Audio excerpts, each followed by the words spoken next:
చెప్పినా చెప్పాలి సభానాయకుడు రావాలి సభానాయకుడు రావాలి సభానాయకుడు చెప్పాలి సభానాయకుడు రావాలి సమాధానం చెప్పాలి సభానాయకుడు రావాలి సమాధానం చెప్పాలి శివ బొచ్చ గారి మధ్యలో ఉన్నాడు చూడు శివ నాయకుడు రావాలి సభానాయకుడు రావాలి సభానాయకుడు రావాలి సమాధానం చెప్పాలి సభానాయకుడు రావాలి సమాధానం చెప్పాలి సభానాయకుడు రావాలి సమాధానం చెప్పాలి చైర్మన్ అవమానపరిచిన సభానాయకుడు రావాలి సమాధానం చెప్పాలి చైర్మన్ అవమానపరిచిన సభానాయకుడు రావాలి. రాజ్యాంగబద్ధమైన చట్టసభల్ని గౌరవించాలనేది మా డిమాండ్. రాజ్యాంగబద్ధంగా సభల్లో ఆ గౌరవాన్ని చేస్తూ ప్రభుత్వాన్ని నడపాలనేది రాజ్యాంగం నిర్దేశించింది. దురదృష్టవశాత్తు ఈ కూటమి ప్రభుత్వం ఆంధ్ర రాష్ట్రంలో దాన్ని తొంగలోకి తొక్కి చట్టాలను చేతిలో తీసుకుంటూ ఏవైతే రాజ్యాంగాన్ని పరిరక్షించే చట్టసభలు ఉన్నాయో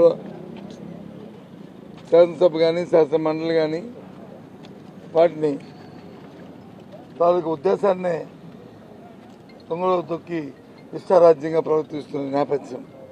దానికి ఉదాహరణ మన జరిగిన 2-3 ఇన్సిడెంట్లు కూడా నిన్న చెప్పాం కూడా. దానికి ఇప్పటివరకు కూడా ప్రభుత్వం తరఫున సరైన వివరణ కానీ వారి నుంచి స్పందన కానీ లేకపోవడం చాలా దురదృష్టకరం.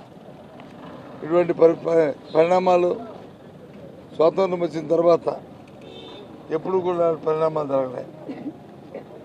ఆంధ్ర రాష్ట్రం ఏర్పాటైన తర్వాత ఎప్పుడు కూడా పరిణామాలు జరగలే. ఎంతోమంది మహానుభావులు ఈ తెలుగు రాష్ట్రాన్ని పరిపాలించిన నేపథ్యం, కొనసాగిన నేపథ్యం మనం చూసాం. కానీ ఇంత దౌర్జన్యంగా ఏకపక్షంగా ఇది రాజ్యాంగబద్ధమైన అంశం కాకుండా ఇది ఏదో పార్టీకి సంబంధించింది, వ్యక్తిగతానికి సంబంధించింది, ఒక ప్రైవేట్ సంస్థలాగా ఈ సభల్ని నడిపే తీరు కానీ, ఆ మంత్రులు కానీ, లేదా సాక్షాత్ ముఖ్యమంత్రి కానీ దీని మీద బాధ్యత లేకుండా స్పందించకుండా ఉండడం చాలా ఆక్షేపణీయం. చాలా తీవ్రంగా ఖండిస్తున్నాం. ఈ నేపథ్యంలో సభను గౌరవించాలి, సభాపతులను గౌరవించాలి, సభ్యుల్ని గౌరవించాలి. రాజ్యాంగబద్ధంగా ఇచ్చే హక్కుల్ని వారికి ఉండేట్లు మరి ఉండాలని ప్రభుత్వం ఆ రకంగా తీరుని కనబరచాలని మా ఉద్దేశంగా మేము చెప్తూ ఇవాళ మళ్ళీ హౌస్లోకి వెళ్ళి మరి ప్రభుత్వాన్ని నిలదీస్తామనే విషయాన్ని తెలియజేస్తున్నాం.